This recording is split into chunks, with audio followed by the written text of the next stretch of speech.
What's up, everybody? Hello, and welcome to episode number 296 of the VK Bros with Jason and Alex VK. Recording on Saturday night of Easter weekend. So for all of those of you who celebrate Easter, I wish you all a very happy Easter or a hoppy Easter. I hope you spent some great time with your friends and family and all that lovely stuff. And thank you for joining us again on this Monday morning. How are you going, Alex? I am extremely... No, first, pimp update. Pimp update? Ooh. Yeah, so I think I've figured out what the pimples on my face are. Pimple, got it. Yeah, so last week I had essentially a horn growing on my head. Mm-hmm. And even yesterday, we had lunch yesterday with the family, and he had many a thing to say about how puffy my face was. Very puffy yesterday. Very puffy. And I think I figured it out. I bought this new supplement to replace it. It's just a zinc tablet, and my normal zinc wasn't available. So the lady just handed me something else. And stupid me didn't read what was on it. Mm-hmm. Not that it would have stopped me, but it had things other than zinc in it. It was zinc plus other stuff. Right. And I've been off it for like 2 or 3 days now, or it's already got less of a shadow. Yeah, because last week there was like literally a laser beam coming off your head from the reflection. It was a horn. It was. Yeah. I was like a rhinoceros. So that's a good little pimp update for y'all. Look after yourself out there. AI helped. So I took a photo of the thing and told it what I had, and I had self-diagnosed myself to realize that B12 is what was giving me my cysts on my face. Mm-hmm. And this had B6, which shouldn't do it, but B6 can make your skin very oily, and I already have pretty oily skin. Yeah. And I did notice, especially yesterday, I was excessively oily yesterday. So very relevant to today's show, since we're talking about the oil crisis, right? Yeah, and no government agency cared. Start mining Alex. Yeah. Get fracked. Which they won't do, so I'm protected. The second thing, I went to the gym this morning, and I don't know what the trainer was thinking. It was the craziest session. I can barely lift my arms up. I probably had to do 200 push-ups in an hour. I probably did 100 like clean and press. It was just here. Everything seemed to be here related. Like on the rowing machine, it was here. Mm-hmm. The assault bike, it was here. It was really bad. Trainer woke up on the wrong side of the bed. Yeah, and then I tried to have a nap this afternoon, and it's bad when it was too uncomfortable to be sleeping. Yeah, well, just get hopped up on anti-inflammatories like a real bodybuilder, Alex. Yeah, I don't do that. And just keep on rolling. Oh, another quick announcement too. Mm-hmm. Milestone for me yesterday. Jason knows this story, but I thought I'd tell people. The project that I've been working on for the last 3 years, which for legal reasons I can't talk about, which is kind of shit, but it's finally income generating. Mm-hmm. It made money yesterday. And when I said it made money, it made 50 cents. But it's the first 50 cents of everything that's going to come later on. Mm-hmm. And it was just... So one of my team members rang me as I was on the way up to Mum and Dad's place and told me, he's like, I just checked the wallet and there's funds in there. And I was like, holy shit. Like, I was so happy. Yeah, I was like, just to get to the point where we were able to have a product that people can use and it can generate income, just so stoked. Yeah. So stoked. So it was nice having a couple of champagnes yesterday. I think the team's going to go out for dinner on Thursday. So, we've probably spent, as a team, in excess of $2 million on this thing. And to make 50 cents is like, it's laughable, but this is a culmination of all the effort that we've put in. That was the very first moment that we've had where we can see like, okay, we're on the other side now. Yeah, that's awesome, man. Congratulations. Like you said, it seems like a very small thing, but it's a massive milestone. Yeah. And it's just the beginning, right? Onward and upward. And if anyone, I know I can't say it here, but if anyone wants to reach out to me, I'll tell you what it is. 1-to-1. Yep. I'm just not going to say it here. Yeah. Fair enough. All right, let's crack into the show. So, look, there's a lot going on, as always. Everyone's talking about all the same stuff because it is supremely relevant at the moment. We've obviously got the fuel crisis in Australia, but we want to talk about Albanese's speech. Let's start off with Albanese's speech because, obviously, look, a little bit of backstory. It is interesting that it was probably, 2 weeks ago, I think Chris Bowen was saying that there is no fuel crisis. And then I think it was maybe yesterday or the day before, Chris Bowen got up and was like, if you're still going away on holidays, just make sure you check your tyre pressures to save fuel. Which is a bit of a wild turn of events, I guess. But I actually want to make a post. I do want to do a funny post. We might do it. I might get your help. We'll put like the VK Bros, put it on the page. And I want a picture of me like that and pointing at, it's like Alex's fuel saving tips, and it's Alex's policy to save fuel, and it will be like allow tailgating on the M1. Yep.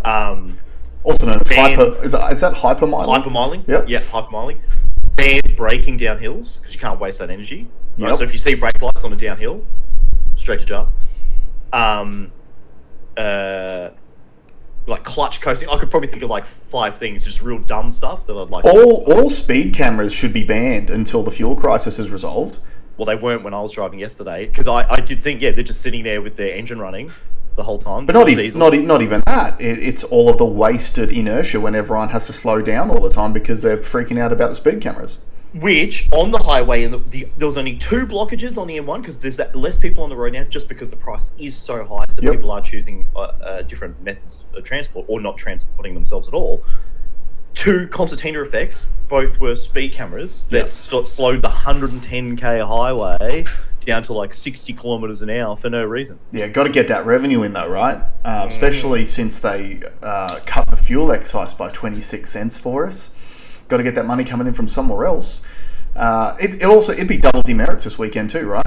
Because it's. I don't think we do that here. I think that's New South Wales. Oh, I don't think we do double demerits. Yeah. Yeah. Okay. Yeah. Don't you love that? Like, have a good long weekend, guys. But if you do anything wrong, you get double demerit points. Like, it's a fucking wild country we live in. Anyway, so let's go to Albo's speech because I posted a reel up about this during the week.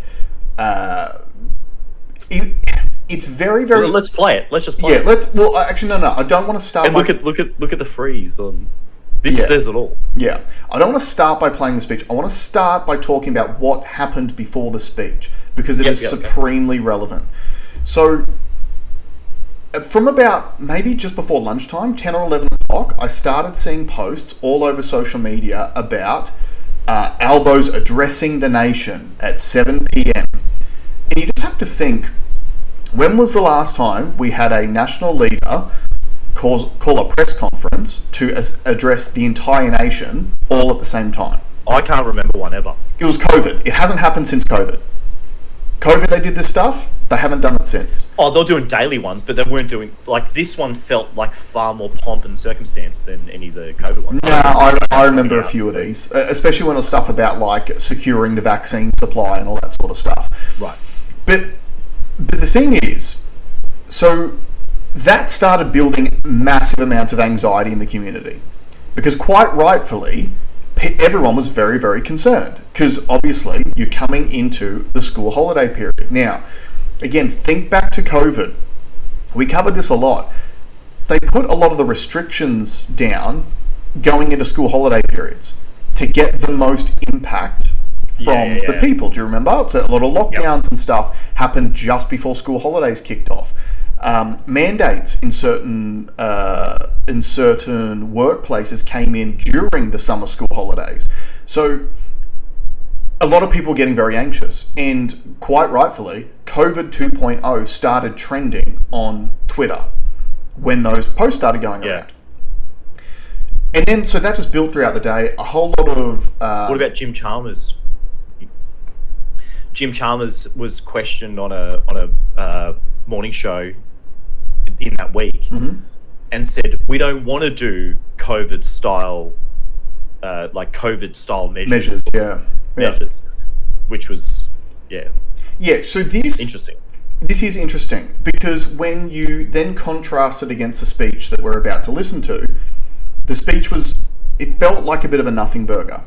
And a lot of people were just making jokes about it, and I even made a joke at the time. My first reaction was that could have been an email, and then I was horrified because a bunch of bigger accounts had made the same jokes, and then it looked like I just stolen their jokes, and I get very sensitive about that sort of thing, because I am conscious of having original thoughts and not being... But it does, and like you said that to me, and I was like, no, it shows how right your feeling was that heaps of people felt had the same feeling. Yeah. And the joke was basically, it could have been an email. Could have been an email, that's right. But that period between all of the news agencies saying tune in at 7 o'clock, Albo's addressing the nation, and the address itself, that actually served a purpose. And that is essentially pre-priming your brain to be scared, to be anxious, so that it literally took me straight back to COVID again, because they did the exact same thing during COVID. They terrified people all day, every day. They made everyone anxious. And then what happens is that kicks in your fight or flight response.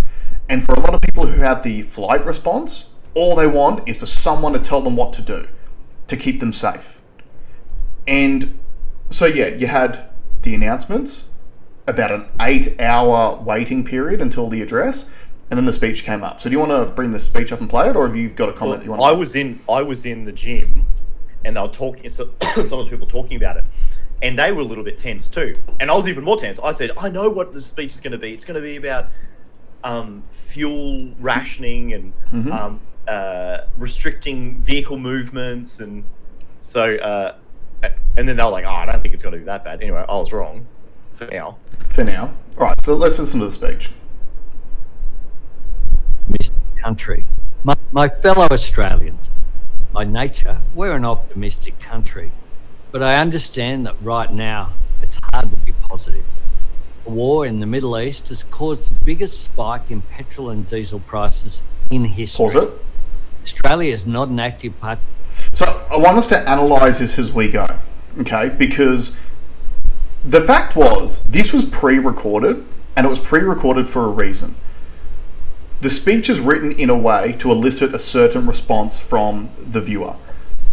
And it's all of the same neuro-linguistic programming that we experience from politicians every single day.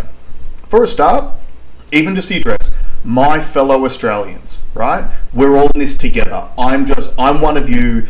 This is our thing. We're banding together, right? Deliberate, soft language, trying to encourage that collectivist mindset, which is what they want. Okay. Then the first thing he brings up is the war in the Middle East. So one of the things that we had said even prior to this was our economy was already in the shit before the war in the Middle East kicked off. That. Hold that thought. Come to that at the end. I want you to talk about it at the end. I think I know what you're going to say. I reckon you should say it at the end. Okay, that's fine. Yep, continue. Participant in this war, but all Australians are paying higher prices because of it. I know that you're seeing this at the servo and at the supermarket, and I understand farmers and truckies, small businesses and families are doing it tough. And the reality is, the economic shocks caused by this war will be with us for months. Tonight I want to speak directly with you about what the government is doing to shield Australia in these uncertain times, and also what all of us can do to help our country and help each other in the period ahead. On Monday, National Cabinet adopted the National Fuel Security Plan. Leaders from both comments. National Security, the Fuel Security Plan? Well, the National Fuel Security Plan literally spells out that you allow the petrol stations to jack the price up, which naturally curbs demand because poor people can't afford it. And like you said, you're already seeing the results on the road. There's already far less people driving. So that's part of the plan, which I find very interesting, again, from a political lens, because they have spoken multiple times over the past week about cutting the fuel excise, but also creating new powers to crack down on price gouging from petrol stations. So they're trying to say those things, so it's like, look at us trying to help you. It's the evil petrol stations that are putting the price up. It's not us, we're just helping. But literally, he's just said they've adopted the national plan, which spells out, let them jack the price up because that curbs usage. both sides of politics from right around the country, working together to keep Australia moving, making sure that we're prepared so that if the global situation gets worse and our fuel supplies are seriously disrupted over the long term, we can coordinate the next steps together. Today, we cut the fuel excise in half, cutting the tax on every litre of petrol by 26 cents. Those savings have started showing up at your thoughts on doing half? To be honest, I don't think they should have done it at all. Yeah, and a part of me thinks the same, but also you have got a lot of pressure from people saying it is out of control and the government is going to make a massive amount of money out of this. Not that they would have made any more. The price of petrol is irrelevant to federal government because I believe the excise is a federal tax. Yep. And it's just per litre. It's fixed. Yep. Obviously, the GST we spoke about last week, the GST income goes up if the price of fuel goes up $1, well, there's an extra 10% GST that's paid. Yeah, so that goes to the states. So their revenue, and that's a state tax. Yeah. So that goes up. But a part of me was like, you either don't do it at all and let the price curb demand, or you take it all off, or if they've done it this way to give them another leg in the future. And I just checked the barrel price. From last week, it's up about $5. It's up to $112 a barrel now. 120 is really expensive. Yep. Okay, we've had 120 before. 120 is really expensive, and we're getting probably close to that now. So yeah. But on the excise thing, just to say it again, because like you said, the federal fuel excise is just per litre.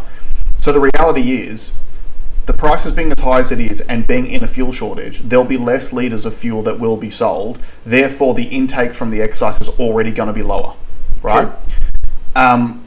Again, to me, this is a political play to get people on side. It doesn't actually help people because, again, all that does really is allow more margin for the servos, really. For sure.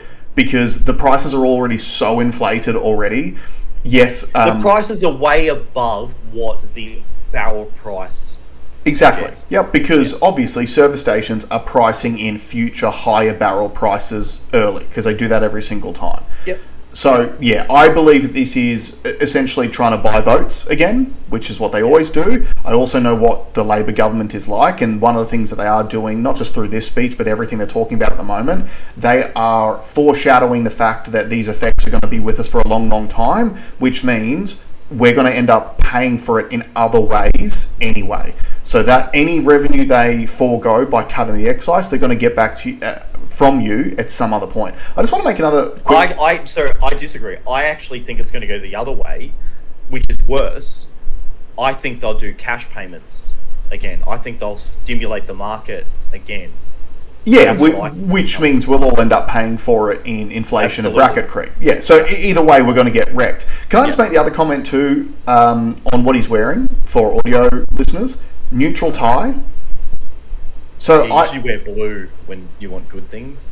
Yeah, so I think he's deliberately not worn any shade of blue or red because of the political party affiliations associated with those colours. Oh, interesting. Yeah, you see what I'm saying? So he's gone for a neutral tie because, again, he's trying to speak to all Australians at the moment. Yeah. So this is stuff that, because look at what Albo typically wears as his ties every single day. So just as a viewer, because I'm sure you'll see him on TV all the time from now on, just keep track of the sort of ties he normally wears and contrast it against the silver plain tie he's wearing today. Yeah. For our truckies, we have cut the heavy vehicle road user charge to zero. Both these measures will be in place for the... I forgot that there was a heavy road user charge. That shouldn't exist. No. They literally supply everything we need. We are working to bring the price of fuel down, to make more fuel here and to keep it on shore and get more fuel here, using our strong trading relationships with our region to bring more petrol, diesel and fertiliser to Australia. Now, it's the Australian way that people want to do their bit. And there are simple ways that you can. Actually, I can't go past that bit. And you're probably going to talk about it at the end, but I think we should talk about it now. Mm-hmm. We're going to do stuff here in Australia. Yeah. That is bullshit. Complete bullshit. We won't do dick here in Australia. We will in Queensland, but we won't from a federal government But even the Queensland thing sort of pissed me off. And to explain it, like, there's Christopher Foley's announced that they're going to fast track this pumping. We found a oil deposit the size of Singapore. Yeah. In Queensland. Mm-hmm. And what's sort of pissed me off about it? Well, we've always known it's there. Yeah, we've just not been allowed to use it. Dude. Yeah. Yeah. So, but when he's kind of also foreshadowed too that this is just going to take months, right? Mm-hmm. Do you think when the price goes back down to $2 a litre for diesel, do you think they'll give a shit about building any infrastructure? No, and we already, what do we talk about every single week on this show? The regulatory burden of getting businesses off the ground in Australia means that people aren't going to do it. So unless the oil price stays ridiculously elevated, there will be no private investment in new oil refineries and stuff in Australia because it will not be commercially feasible. And you got into it with a couple of people online about this. I did. Posted your video. And people are like, oh, but you got to do something. And Jason, rightfully so, sort of pointed out, we have precedent for this. Mm-hmm. We know nothing's going to happen because this is not the first fuel shock we've had. That's right. We had a fuel shock during COVID. We had a fuel shock during the Ukraine-Russia war. Yep. And we haven't done dick. Yep. We have done dick. And the thing that frustrates me the most, and you know it's going to come out of a politician's mouth at some point over the coming weeks and months, these things can't happen overnight. They have to take too much time. So, as I said in a response to one of those people who was criticising me for it, going, oh, what do you expect the government to do? The best time to plant a tree was 20 years ago. The second best time is now. And during COVID, we were told the exact same things. Oh, well, and it's even the thing about nuclear. I can't remember if we spoke about this a few weeks ago. We may have. But I was having a chat with ChatGPT weeks ago about the electricity prices in Australia and why the fact that even though more and more renewables keep coming into the grid and we keep being told that renewables are the cheapest price of energy, why the retail price of energy keeps going up. And what it explains is that essentially because we have the way the energy market works in Australia, the price is essentially set by gas. And the gas price is quite high because gas essentially runs at night time as a backstop to the solar grid, because when all the solar disappears, you have to run it off gas. Now, if you are a gas provider only providing intermittently, you have to jack the price up to be able to cover your costs and expenses and make a profit, because you're only generating for a small amount of time for a small amount of users, because obviously people use less power during the night time as well. And then the gas figure sets the price of the rest of the market. So then I said, okay, so essentially what you're saying is until enough renewables and battery storage is in the grid to remove gas as a necessity at all as a backstop, the price will remain artificially high because that's what will set the market. And they were like, essentially, yes. And then I asked them, how long do you think that would take? And essentially their estimates are the mid to late 2030s. Yeah. So 2035-ish, somewhere around there. So what's the thing that we kept hearing about nuclear 5-6 years ago? It takes 10 to 15 years to set one of these plants up. Okay, but you set it up and then you have to do nothing to it for the next 60 years and the cost of the fuel is marginal. You can literally set them up in a lot of old coal-powered stations, decommissioned coal stations. You can just set them up in the same place using most of the existing infrastructure. You don't need new transmission lines. Right, new transmission lines, hectare upon hectare. But again, the excuse at the time is always, because it can't happen right now, we're not doing it. Which means we will never do anything. We're totally short-sighted. Yeah. Absolutely. And this is the problem with 3-year federal cycles. You've said it before. Yeah. You want to go to the next phase of governance, which you want to go back to essentially having a monarchy and having a single person going, we're making decisions, like what Vladimir Putin does in Russia. Everyone wants to criticize Putin for all the shit that he does. Guess what? He can think long-term because it's only him running the joint. Yeah. That's why he thinks so long-term. Look at Benjamin Netanyahu in Israel. You cannot argue that he doesn't do things that benefit Israel. It's all he does. Yeah, right? Yeah. Because he can think long term. But in China. Australia, we've got 3-year federal cycles. So all they care about is, how do I trick people into voting for me in 3 more years? So this might aggravate this is some new information. I had a dinner I connected 2 people, and it was supposed to talk about one topic and ended up talking about a business opportunity, which is to hopefully buying a power station. Yep. Now, how's this for a crazy stat? I on the periphery, I kind of knew, but I didn't know the details of this. So the spot market for energy per state, because of renewables, and the sun shines during the day, right? Yeah. If it's going to shine at all. And if you have a lot of wind, and in the middle of the day, the demand for energy is actually pretty low. Okay? The peak energy usage is usually at night. Mm-hmm. Lights on, heaters on, cooking, TV, everyone's back at home. So because renewables are so prevalent in the marketplace, there's actually a glut of energy in the middle of the day that doesn't get used. Okay? Now, some people say, oh, you just put it in a battery. Adelaide, who's got a massive battery system, Tesla built it, can't take all the energy that the grid is producing. So what they actually do with it is, well, 2 things.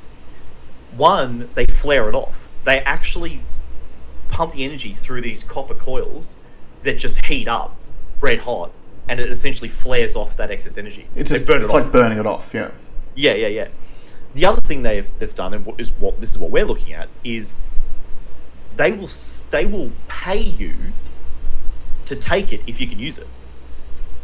So there's these contracts that get rewritten every 7 minutes, and you can pick up a contract at a set rate for a certain period of time. And instead of, for example,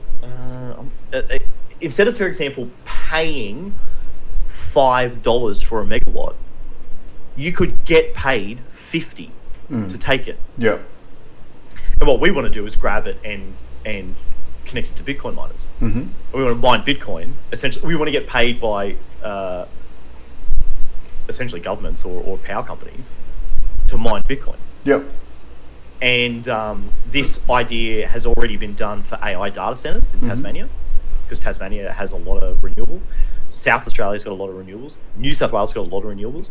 And when I'm talking to some of these people that are involved in this project, you know, they're worried about this is a hydroelectric plant, so they're worried about you get a dam as part of it too, which is pretty cool. Yeah. I've never been offered a dam before. Well, what if the dam goes dry? Well, yeah, look, there is a real chance that the dam goes dry, and therefore your hydroelectric facility can generate nothing. Okay. However, I also know that there's no stopping the renewable energy charge in the distant future. Yeah. So that problem that exists is only going to get bigger. Correct. So we're going to put more solar up. We're going to put more wind up. And all those things are going to create an even bigger spot market for wasted energy. So just an interesting point. Yeah. You should go about your business and your life as normal. Enjoy your Easter. And if you're hitting the road, don't take more fuel than you need. Just fill up like you normally would. Think of others in your community, in the bush, and in critical industries. And over coming weeks, if you can switch to catching the train or bus or tram to work, do so. That builds our reserves, and it saves fuel for people who have no choice but to drive. Farmers and miners and tradies who need diesel every single day. And all those shift workers and nurses. And car dealers who don't take public transport. Who do so much for our country. The months ahead may not be easy. I want to be upfront about that. No government can promise to eliminate the pressures that this war is. Yeah, you could have. But again, like, the wording here is so interesting. So he's already softening you up to the fact that the next few months you're going to get wrecked. And now, but he's also palming off the excuse. No government can protect you from the pressures caused by a foreign conflict, Right? It's got nothing to do with us. Is causing. I can promise we will do everything we can to protect Australia from the worst of it. These are That's a very, isn't that an interesting... We will do our very best to protect you from the very worst of it. Yeah. So there's nothing we can do, but if it's not really, really, really bad, we'll try. Yeah, we'll do our best something to protect you from the 10 out of 10 stuff, but you guys can just get wrecked at a 7 out of 10 all day, every day. Yeah. uncertain times. But I'm absolutely certain of this. We will deal with these global challenges the Australian way, working Doing nothing. together and looking after each other, as we always have. Thank you and good evening. We didn't in COVID. In COVID, we did the opposite. We ratted like crazy on each other. We turned against each other during COVID. I don't think that's the Australian way.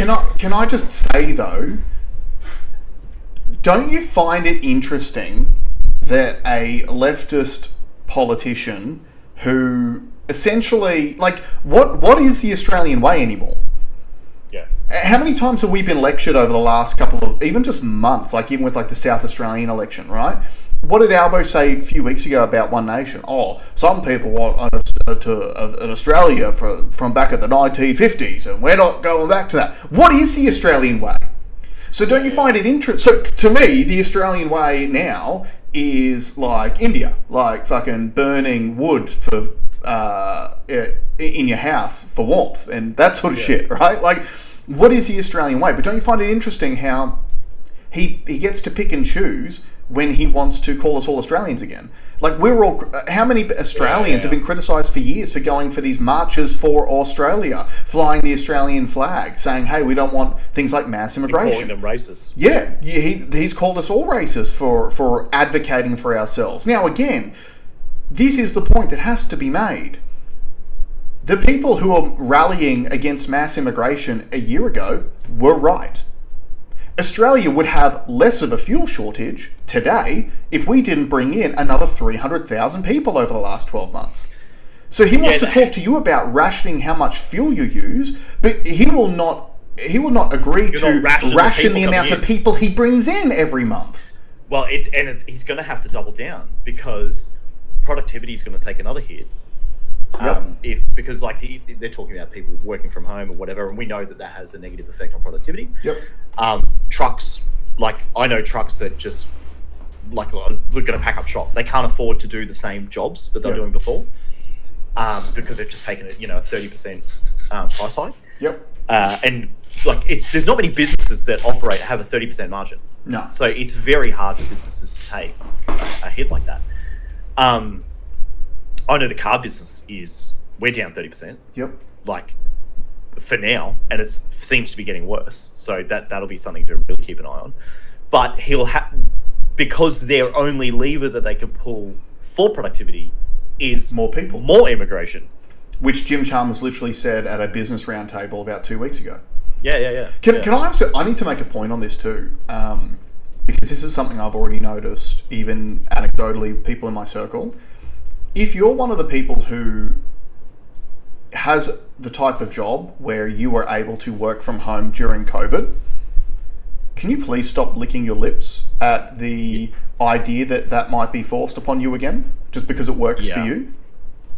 Because I think that a lot of people are like, oh yeah, if we get work from home again, that was so much better for me during COVID. Just because you had a good time doesn't mean that everyone else did. So you being supportive of those sorts of mandates now, early on, gives the government license to impose that on people that it doesn't work for. I've already heard stories about people that work in very cushy jobs, superannuation, right, where they only have to be in the office 1 day a week. Mm-hmm. And they've said, because of the price of fuel, I can't afford to come into work, so I have to stay home. They're very highly paid people. Yeah. And they're going to have to pay, $6 extra. I get... Sorry, I don't want to dismiss the struggle. I bought 2 litres of milk and 2 bananas this week. Cost me $13. Yeah. Right? So half an hour's wages converts to 2 litres of milk and 2 bananas. Which the government now gets to conveniently blame on the Middle Eastern conflict instead of the fact that it was already going to be worth that money before this kicked off anyway. Now, back to cars, and I don't think we've spoken of it. Did we talk about the EV purchases? We did, yeah. We mentioned that last week. So that's only going up. All the dealers I'm talking to now are selling out of all the used car dealerships that had EV stock. So there were people that had cars that were like a year old in stock, and they're selling them for profits now. There is no EV stock available. There's still new cars. China's just been kissed on the dick because they've just brought like 6 more brands to Australia that are all offering EVs, and they're just selling like hotcakes. So again, and where's the left's outrage about government subsidies that we're giving these Chinese manufacturers? Chinese everything, dude. So yeah. I think we covered it a few weeks ago, didn't we, about how our government has been subsidizing EV vehicles. So essentially, and it's been to the tune. Was it like $4,000 a car or something like that, or was it dependent on the price? I read BYD was getting $1,500 a car. Okay, I think that some of these were a lot higher than that too. Right. It might be based on the value of the vehicle as well. I think some of them were up to $4,000. So we've already read stories about essentially warehouses full of these cars because, say, BYD ships them over here from China. The dealer network claims those rebates through the governments. They register them as sold, and then they just sit there. I've also heard some of those vehicles are then being exported to other markets. So literally being sent here to claim the government rebate and then being sent overseas. And again, so this is another point that needs to be made, right? Because some of the comments that I got on that reel that I posted up about this were talking about how this just gives us even more reason why we need to fast track the renewables rollout because we need to benefit from cheap renewable energy. Folks, all of these rebates go to Chinese manufacturers. Because we can't manufacture any of the components here, it just means anytime that the global economy gets shocked again, we are then completely at the whim of these supply shocks. You cannot be self-sufficient with renewables unless you produce the products here. Like solar farms, at an absolute minimum, you have to replace the solar panels every 15 to 20 years. At the absolute minimum. So over that 60-year period that you have to do nothing with a nuclear power plant, you literally have to replace the panels 3 to 4 times. Which means if you don't have the panels available because you can't produce them in this country, if the borders get closed again, you're fucked and you've got nothing. It is so insane. And I put another post up from someone else during the week. We were the lucky country. We are literally in a place that has the best head start of any country. We have a massive land mass. We've got every natural resource that you very few people to share it with. And the post even says, if you gave that starting point to a 12-year-old boy who's playing some sort of fantasy RTS game, they would turn it into an absolute utopia in 5 minutes because you just have to make the easiest decisions ever. Yeah, imagine them clicking resource, mine resource, mine resource, mine resource. Absolutely. Money to bank. Well, I can't believe that I spawned on a map that has this all here. I don't even have to import anything, right? Yeah. And the thing that everyone needs to remember, the reason why we're in this position in the first place is because of the absolute push towards the net zero agenda, which is a globalist agenda, which is all about profiteering from a brand new industry they created overnight, which is the green energy renewables industry. And it is also about one of the most important geopolitical tools, which is rich nations controlling who has access to cheap, reliable power and who doesn't. Because one of the things from the whole, World Economic Forum and the UN and everything like that, which is so tremendously hypocritical, literally the difference between being a first world nation and a third world nation is access to fossil fuels. That's it. That's the only difference. Because when a nation gets access to fossil fuels, their productivity completely increases through the roof. You can actually do things. You can travel. You can farm. You can have agriculture. You can do mining. All of that stuff is only available to you through fossil fuels. And even now, we've had a decade of ramming these renewables into the grid. Go and search what the mix is from coal and renewables into the grid. Coal is still massively outpacing all the renewables. But the renewables are jacking the price up of everything. And I'm telling... well, I actually think it's a tax that we don't see. So the price of energy has gone up. And like the thing we keep saying here, how come as renewable we have covered on the show 2 or 3 weeks ago, where we showed the mix, and renewables have gone up, yet the price has gone up. Mm-hmm. And that's only generation. That number that you see there is only the generation cost. Yeah. Okay. Now you can argue that solar generation is essentially zero cost once it's set up. Okay, but those infrastructure payments, they don't show up on that. No. The subsidies don't show up on that. That's right. Because the subsidies come out of another bin where they tax you in another way, or it comes out of general or whatever. You don't see that. You just know that you're going to get taxed more. And it's not even just taxes. Like, a lot of the increase in the retail generation price is because these energy companies are having to pay for renewables infrastructure, and that cost is being passed on to you.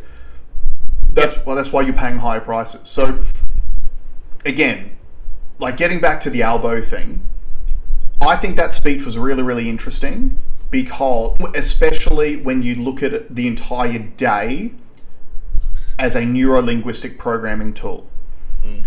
This is the softening up period.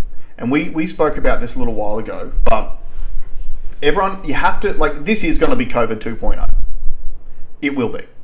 Yeah. Whether it needs to be or not is a whole nother question, but it will be. Because we know the government never wants to let a good crisis go to waste. So we have, like, here's something that no one's talking about. So do you know the politicians are on a break now for 6 weeks? You told me that. I don't know why. So how's this, right? So Albo pre-records that speech, and then that night it gets dropped. Well, for a start, he could have actually made that speech in Parliament and therefore had pushback from the opposition and stuff like that, and actually maybe be questioned about real things that they're doing, etc., etc. No, don't do that. Let's pre-record it.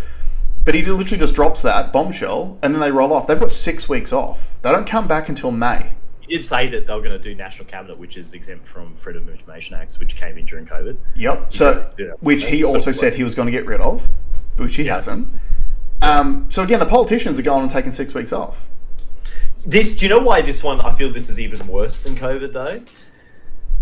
The sheer price of getting around is going to really change people's lives even more than, like, it's essentially a lockdown again. You know what, Alex? You know what would be really useful right now? If only we all lived in cities where it only took you a max of 15 minutes to get from one side of the city to the other, and that you didn't have to travel anywhere else, Alex. A 15-minute city would be a great idea right now, wouldn't it? Yeah. Problem is we're incapable of building anything. Yeah, well, that's actually one of the saving graces for us, isn't it? When you're fighting back against globalism, like, if you can't build it, no one will come. Yeah. But yeah, like, this is the softening up period. And you have to remember, at the beginning of COVID, it was very much the same. It was not draconian lockdowns right at the beginning. It was this collectivist message. We're all in this together. Yes, we're going to be in pain, but, like, look after each other. It's the Australian way. And, like, do you want to play this other video of him? Yeah, let's play that other video. So, some lovely people who keep receipts have pulled this up. So it says Anthony Albanese is a fraud. It starts out, for audio listeners, it starts out with a question from the National Press Club, which was the day after that speech was dropped. And then it's also contrasts against when Albo was the opposition leader. Is that, when you said to Joan, you're looking at everything, is it your intention to try and return those stocks to 90 days? And do you think people now, experiencing what they're experiencing, may be prepared to say cop a levy at the Bowser when prices return to normal to help fund it? Well, just bear in mind that the 90-day reserve considered by the IEA isn't a reserve for domestic use. It's a reserve, as we've seen at the moment, for a global crisis to be released. So that's why it's there. One of the things about Australia, because of the size of our continent, is that the cost would be around about $20 billion annually. And the other thing is, because fuel can't be Side note: if you can't say billion, you shouldn't be allowed to spend billion. Yeah, Elmer Fudd here. Just a note on that. So the IEA is the International Energy Agency. So that's that agreement that we've been signed onto for 2 decades, which we've never actually held to, about the 90-day energy stockpile. Kept, it has to be topped up. Then the challenge for us is very different from a smaller country in Europe, for example, that has a larger Minister population. Angus Taylor says Australia will take... It's also not how it would work, because if you had your stockpile... Mm-hmm. So, okay, let's assume that his 20 billion number is correct. Yep. That you're essentially banking 20 billion worth of fuel Yep. in storage for Yep. when you need it. Mm-hmm. Now, you shouldn't just leave fuel stagnating, right? No. So you're probably going to use it. You rotate it in and out. You rotate it in and out, but it doesn't cost you anymore. No. Once you've spent the 20 bill, it's 20 bill, because you sell it at whatever the market rate is at the Correct. time. Right, okay. advantage of historically So, low I'll pause fuel it. prices to build a... So this clip is from the 22nd of April 2020. So this is back when Albo is the opposition leader. Minister Angus Taylor says Australia will take advantage of historically low fuel prices to build a strategic fuel reserve to be held initially in the United States. Anthony Albanese is the federal opposition leader, and he's my guest on Afternoon Briefing this afternoon. Anthony Albanese, welcome. Good afternoon, Patricia. Do you well? Dude, he looks excessively slug-like in this. Yeah, that was back I'd much before he had rather his have blow a up. horn-shaped pimple on my head than look like he did. Fat The Albert. government's decision to establish a 90-day strategic fuel reserve in line with our obligations under the International Energy Agreement. Well, it's not in line with our obligations, Patricia. It's going to be in the United States. The point of our international obligations is that Australia should have here 90 days available of liquid fuel reserves. In fact, what we have is with petrol...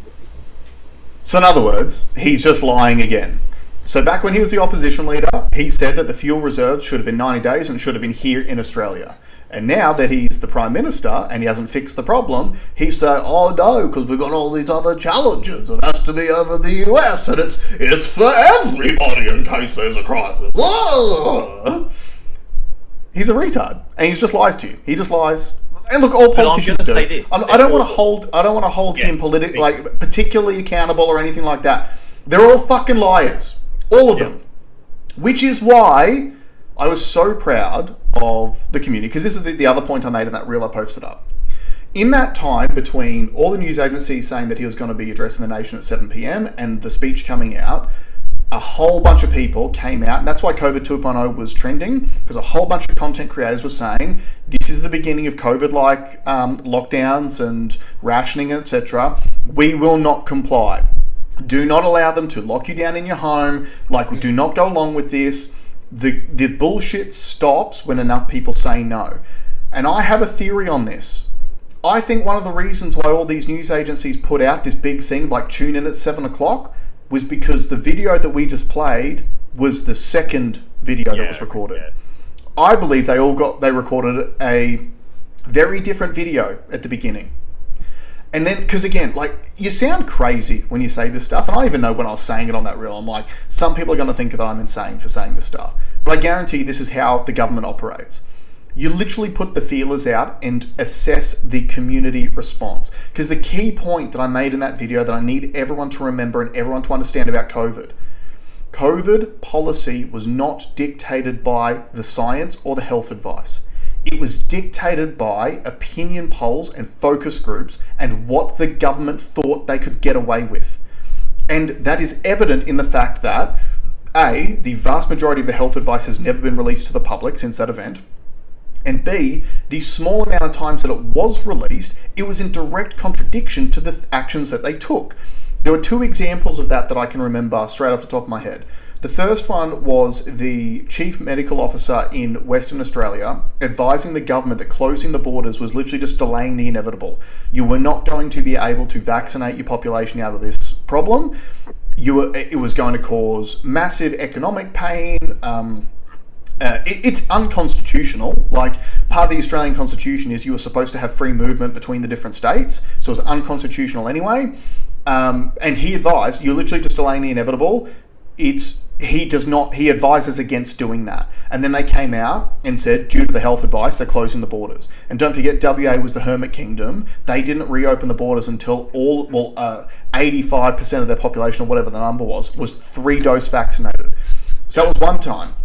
Another time was in New South Wales, when the health advice was released that showed their chief medical officer said specifically that just locking down Western Sydney was not good enough, and they should have locked down the eastern suburbs as well. But they didn't, because all the rich people live in the eastern suburbs and all the poor people live in the west. So, again, that proves that the procedures they put in place and the mandates they imposed on you did not come from any sort of scientific basis. It was all based on what they thought they could get away with. Yeah, totally. And that's what this is going to be again. And this is one of the things which I think is very sad, because you can't disprove a negative outcome, right? So this is all I'm going to say. We need to resist early, we need to resist often. So yes, do things that are sensible, right? If you don't have much money and you can't afford to travel much, don't. I'm not saying you have to go out and rev your engines and all that sort of shit. But what I'm saying is that at the beginning it'll be very, very soft. And it'll be things like I said before, oh, if you can work from home, you should. Like, you should absolutely do that. No, you shouldn't.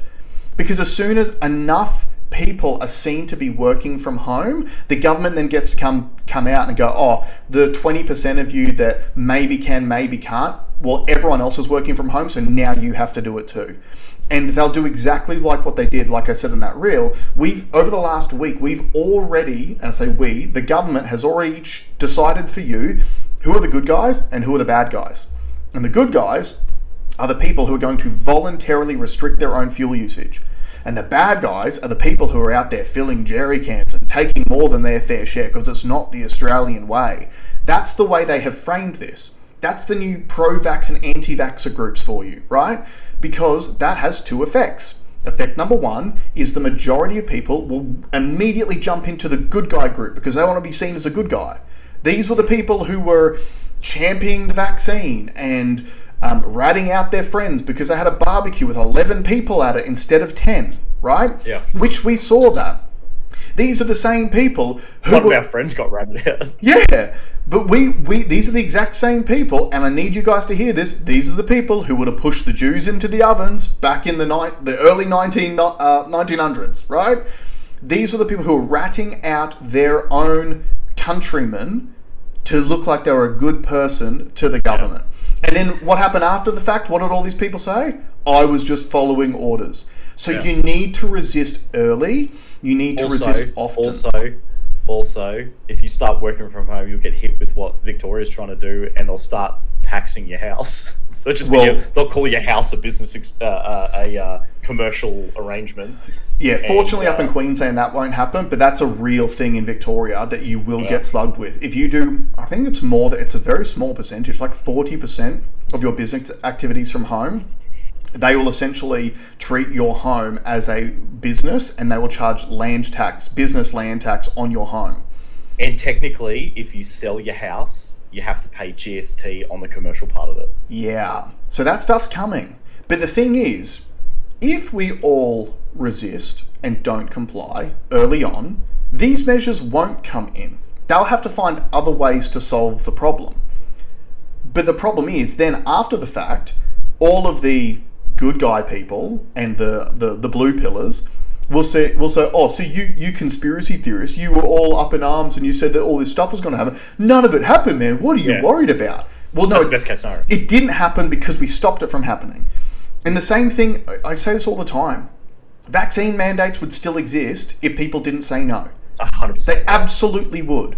I was talking to our old man about this actually during the week, because he pays a little bit of attention to the news, and he's like, every time Stephen Miles, so for those of you who don't know, Stephen Miles is the opposition leader in Queensland now, the Labor leader in Queensland. Every time he sees Stephen Miles on TV, all he's talking about is flu vaccines. It's all he talks about. He's a salesman. He's a salesman. So and I said to Dad, I'm like, just watch where he goes when he leaves office. He will end up working for CSL or one of these pharmaceutical companies that he's been advocating for. Just like his previous boss did, Anastasia Palaszczuk. She was the one who changed the laws in Queensland, which Christopher only recently changed back, to basically say that if you wanted government funding for a renewables project in Queensland, you could get an approval with no means testing. Yeah. And now she's working for some international green energy foundation, right? Yeah. That's the golden handshake deal waiting for these scumbags at the end of their political terms. That's what they're doing it for. We had a request from one of our viewers to cover a topic. Let's do that and we'll wrap up. That was the oil exploration, right? Was it oil exploration or gas tax? No, that was the oil exploration in Queensland, which we already kind of covered. Yeah, so, okay. Look, here's one thing I will say about that. If you are going to live in Australia, Queensland is the best state to live in. Queensland is the only state that is actually governing in the best interests of its people, and that's been reflected in many different ways. We covered it off in like months ago, some of the things that Christopher did as soon as he came into office. A few of those things were, and they're all, the reason why they stand out is they're all anti-globalist stuff, right? Yeah. So he changed those laws back, like I was just saying. So he's still open to renewables projects if they actually pass the means test and a cost benefit analysis, because that's prudent. That makes sense. Yeah. So he shut down like 4, but I think a wind farm maybe just got approved. I don't have a problem if they're means tested and make sense. I have a problem with government giving a blank checkbook to private companies to profiteer at our expense. And if you look, the one Topher Field just put up, the solar farm in New South Wales that they just left. They took the money. They didn't clean it up. It's caused a fire. Yep, they took government subsidies. They set it up on farmland, which the farmer was forced to give that land up to use for that project. Took the subsidies, went bankrupt, and they've just walked out. And now the whole thing caught on fire because the whole thing got destroyed. And when you have glass shards lying in a hot field in the sun, that creates fires. Like, it's insane. So Queensland is the best state to live in at the moment, even just down to things like the youth crime laws, right? Every single week you see stories of the stuff that's happening down in Victoria. Like, did you see the one this week about the kids brawling in the supermarket? Oh, supermarket. It's like a shopping centre. I haven't seen a lot of news this week. Okay, there was like 50 kids that got in a brawl at a shopping centre down in Victoria. That stuff's not happening up in Queensland now because we're actually cracking down on crime, right? Yeah. I wouldn't be surprised at all if this stuff all keeps going in the same direction, if at some stage you start hearing about Queensland potentially removing itself from Australia and becoming its own independent country, because there's plenty of places around the world like Alberta and Canada who've already spoken about it. Well, it's interesting because I was doing a little bit of research on my political future. Mm-hmm. I did notice states actually have way more power than I thought. Yeah. So you can be pretty sovereign if you want to be. Mm-hmm. Like, you can pretty much tell the federal government to jam it if you want to, as long as it's not like a constitutional thing. It's by choice. Now, sometimes there's like a financial incentive sometimes, and there's also games that are played. I can't remember the exact. It's like funding games and stuff. So like this funding games, they'll hold, like, if you comply by this, they won't hold this, and they'll release it to you. And there's some weird sort of stuff like that, but you can be, if you're a state leader, you can not carte blanche, but you can have a red hot crack. Yeah. And Chris Foley's kind of proving it. Can I make a point on this too, which is something that does actually concern me? Yeah. I think Chris Foley's doing a great job. I hate the federal Liberals. I think the Liberals in every state in this country suck, except for Queensland. Yeah, totally.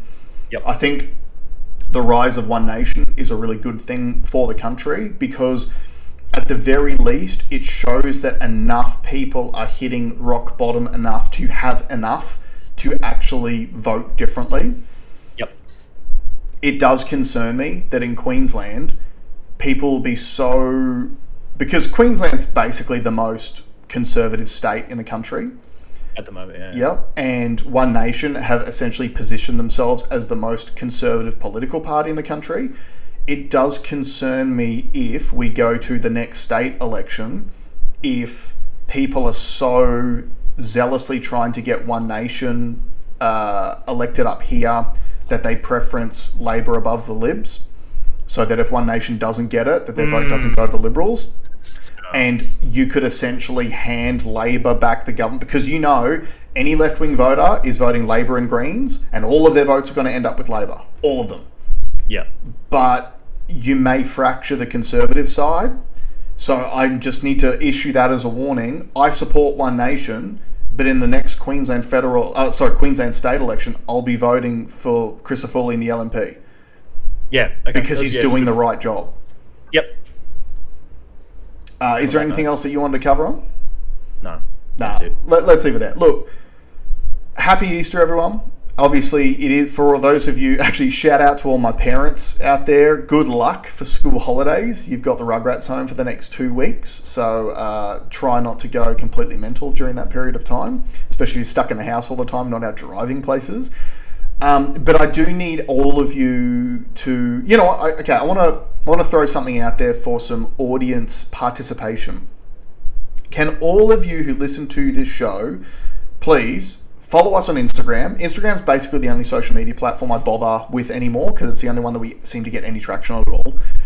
I want you to keep your eyes out for any sort of political speech that has that neuro-linguistic programming element to it that you think looks like they are starting to escalate anxiety, stress towards moving to further restrictions. Because this feels very much like the beginning of COVID to me.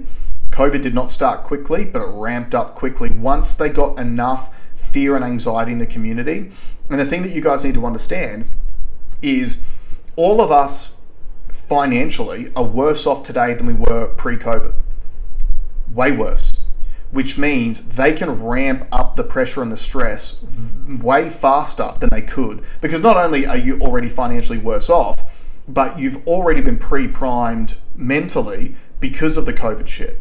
A lot of people still have trauma from COVID, which will manifest in having that fight or flight response kick in far sooner than it did back then.